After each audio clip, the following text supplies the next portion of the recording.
Hello, everyone. Welcome to week 1, chapter 2 for global business. Again, I'm Professor Robert Romano. I'm your instructor in this lovely course. Today, we're just going to go briefly over chapter 2 of the book. It's relatively self-explanatory. This chapter just goes over the various countries involved heavily in global business. So chapter 2 is basically basic foundation of the geographic, economic, and political factors that you will need to know as students to understand, get a good grasp of international business. We will consider major centers of international business and analyze existing patterns of trade.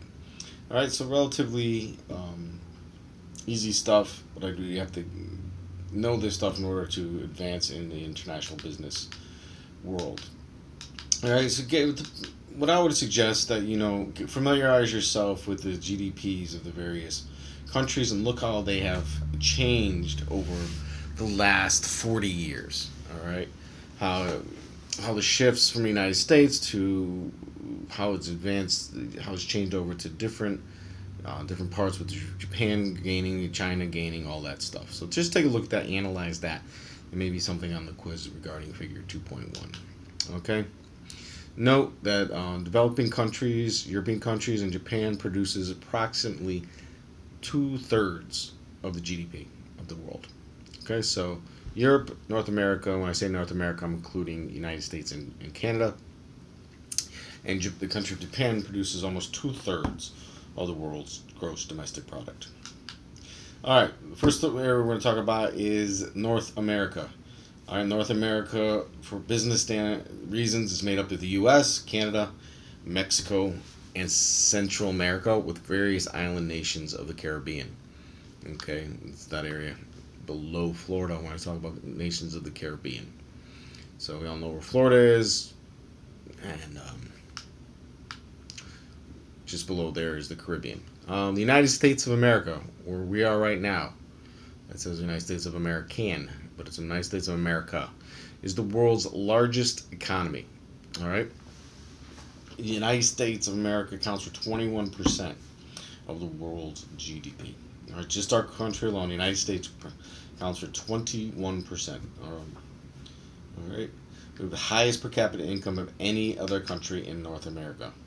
Our size, land size, and population wise, and our political stability provide us a unique position in the world economy. All right, because we're so big, both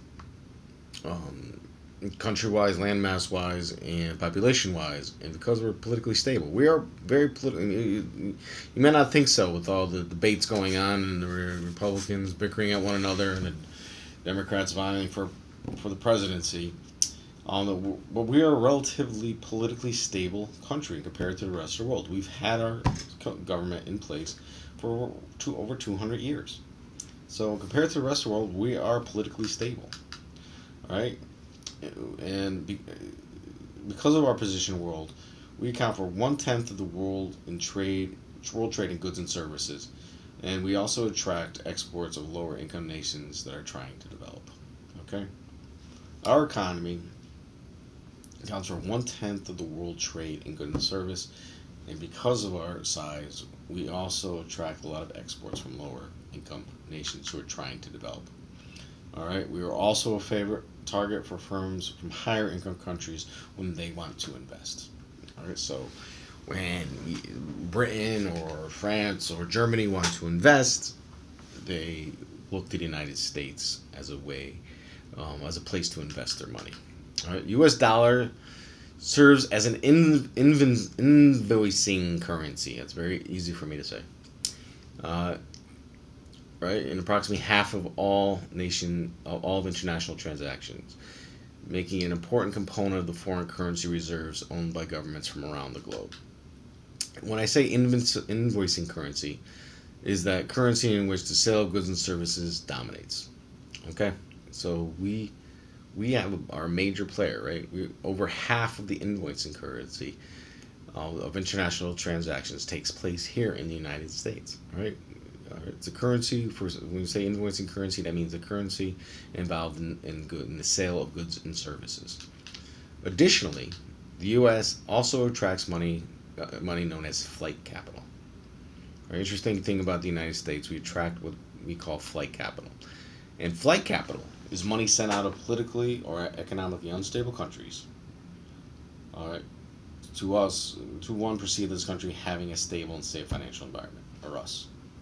All right, so when a country is going through turmoil, if Syria is getting bombed again, or Nigeria is with the Boko Haram, or whatever, when there seem to be some political or an economic instability, that money that leaves the country comes here. Just something to know. All right, so when you also look at figure 2.2, interesting thing about the United States, 27% of the world's 500 largest industries are headquartered in the U.S. All right, a quarter. So approximately 125 of the 500 largest industrial companies are headquartered here in the United States. That may be a question on the quiz. Just a heads up. Canada, second largest landmass country in the world, is located to our north. All right, they are part of North America. They have compared to their landmass, they have a relatively small population, only 34 million, and most of that is along the southern border of the United States. It gets too cold when you go north. All right, exports are vital to the Canadian economy.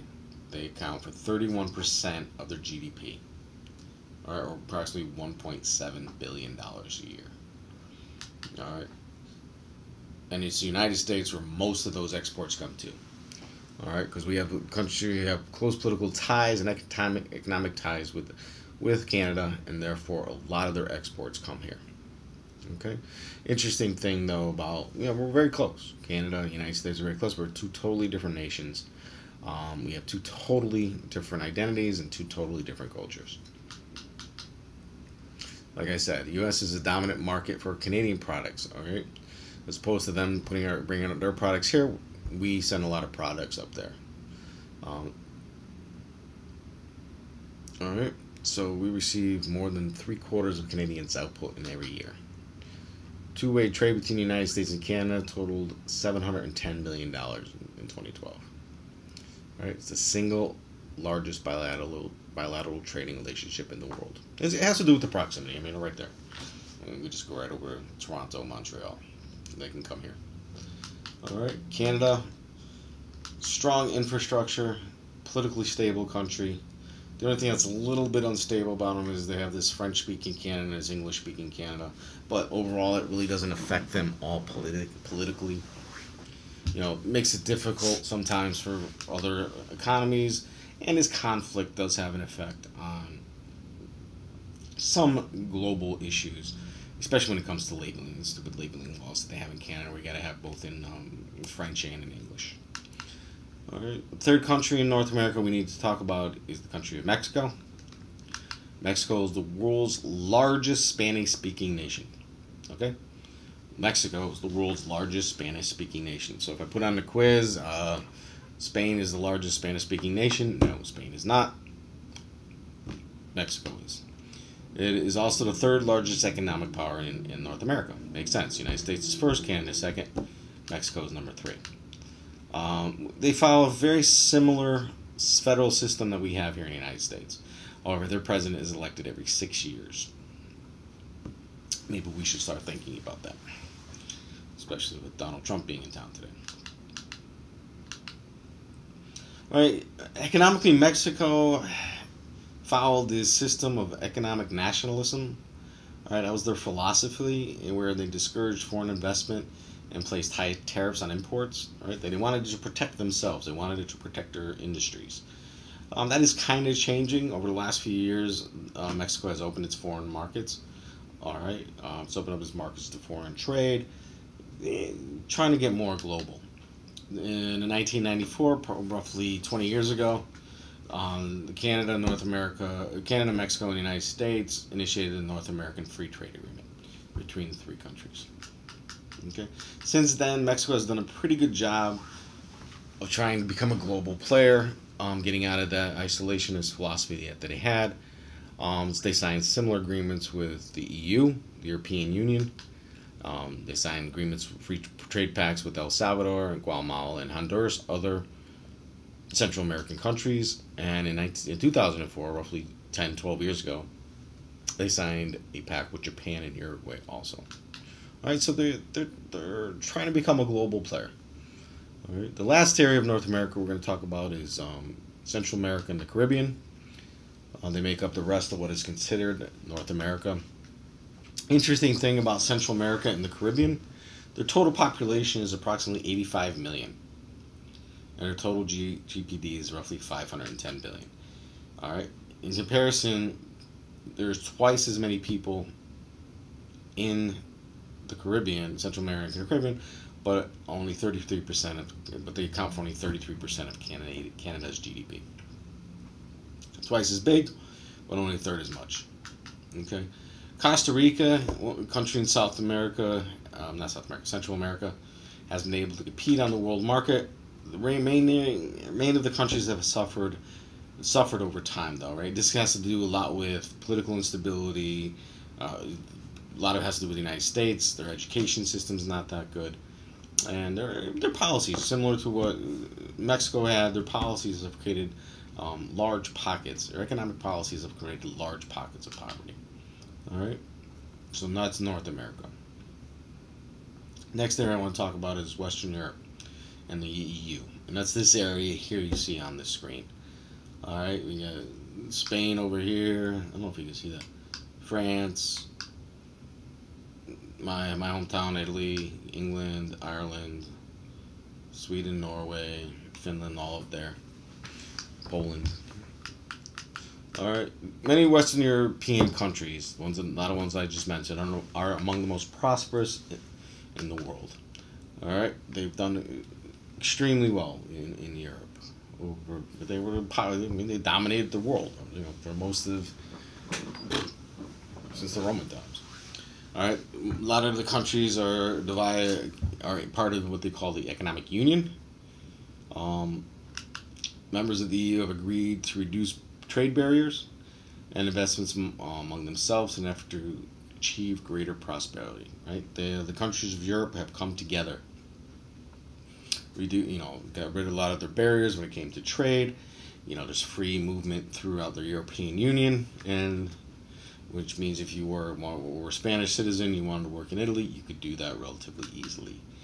All right. Within the last 20 years, EU has made an outstanding progress in economic growth, with a GDP of $17.6 million based on a population of 508 million. Okay, not bad. As of 2009, 17 of the EU countries have eliminated their own currency, and they have gone to what we call the euro. All right, the euro. And currently there are 27 countries belonging, and that may be a little, it may have changed. Around 27 countries involved in the EU. Some of them even coming from the Soviet bloc nations. Germany is probably the largest, is the fourth largest economy in the world, and is the most economically powerful nation that is part of the European Union. And their GDP counted in 2011 accounted for 3.6 trillion and exported more than $1.5 trillion worth of goods and services. They are a major player in EU economic policies because they have the money. Because it should be based on its. Germany has played a major role in the development of EU's economic policies. France, another powerful nation within the EU, is politically strong and is a leading proponent of increased political, economic, and military union within Europe. All right, you don't need to know any of this. All right, the third country I want to talk about in Western Europe, is the United Kingdom, England, Wales, those countries there. All right, they are very powerful. Capitals in London, probably a large source of foreign direct investment throughout the world. Many multinationals are located there. All right, so United Kingdom, especially London, are very powerful. The newest EU members were previously part of the Soviet Union. When the late 1980s, 1990s, when the Soviet Union busted up and wall came down, Some of those countries, Estonia, Latvia, Lithuania, have come over and joined the EU. All right, or they have allied themselves politically with the Soviet Union. All right, so it's either one way or the other. After the Soviet Union fell, countries rebuilt their economies. Czechoslovakia, which is now the Czech Republic, Slovenia, Croatia have shown strong growth. Some countries have not, though. Okay, not every country has done well. I mean, especially due to some of the internal strife that's going on. They're in the 90s. The Serbians, Bosnians, they were fighting. I mean, so that has had affected them economically and on the global market. Eastern Europe and Central America.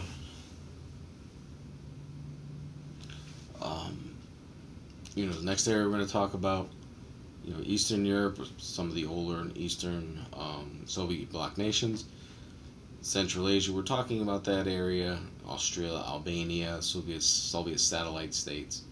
All right, after the Soviet Union collapsed, economic and political turmoil happened in this area because they were all these countries were attached to the Russian way of doing things that were basically attached to Russia and their communist nations. As a result, a lot of them started what was known as the newly independent states. Okay, and then that changed into the Commonwealth of Independent States. All right, so just realize that all these things intertwine. See, when you think about how politics, economics, society, cultural issues all intertwine with one another, all right, and have an effect on one another. So if there's a war going on in Iran, in Iraq, how does it affect other parts of the world? When we are battling with whomever we choose to battle with next, it has an effect on economics, it has an effect on society, and it's not just standalone. There's a domino effect to this. All right. So basically, this is all. You can read this chapter on chapter 2 and understand the different parts of the world. I mean, I'm going to keep this video relatively short because we're running late into the week before it's posted. But I just want you to, go over chapter 2, analyze the different sections of the world: North America, Europe, China, Australia, New Zealand. I want you to go through the rest of the chapter, go through the PowerPoints, and analyze how the various nations coexist and how they rely on one another, especially in the world of global business. All right, I'm going to keep this relatively short. If you have any questions, though, about this chapter that I did not go over, or in fact gone over and it still doesn't make sense, or any questions on what I didn't go over, please feel free to contact me over the weekend, and we'll talk. Okay, thank you.